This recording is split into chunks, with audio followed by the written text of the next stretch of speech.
So ఇవే అబ్బా! ఇంతకన్నా మంచి తెలంగాణ ఆర్టీసీపై సంక్రాంతి భారం.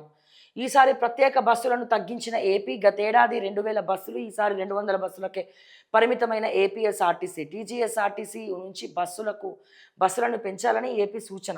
టీజీఎస్ఆర్టీసీ 6431 ప్రత్యేక బస్సులు. పండగ రద్దీని సొమ్ము చేసుకుంటున్న ప్రైవేట్ ట్రావెల్స్ యాజమాన్యాలు టికెట్ ధరలు 3, 4 రెట్లు పెంచి వసూలట.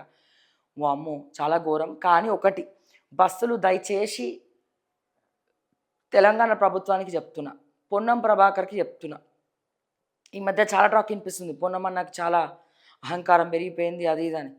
కానీ దయచేసి ఆర్టీసీ బస్సులు, టూరిజం బస్సులు ఏవైతే ఉన్నాయో టీఎస్ఆర్టీసీవి చెక్ చేపియండి. జాగ్రత్తగా వెళ్ళమనండి డ్రైవర్లు. ఒక్క బస్సుకి 2 డ్రైవర్లను పెట్టండి. మన బస్సే కర్నూలులో అయింది. చేవెళ్ళ బస్సు ఇట్లా చెప్పుకుంటూ పోతే మళ్ళా ఇటువంటి మారణ హోమం ఉండకూడదు. తగిన జాగ్రత్తలు తీసుకోవాల్సినటువంటి అవసరం ఉన్నది తెలంగాణ ప్రభుత్వానికి. దయచేసి సక్రమంగా నిర్వహించండి ఈ పనన్నా.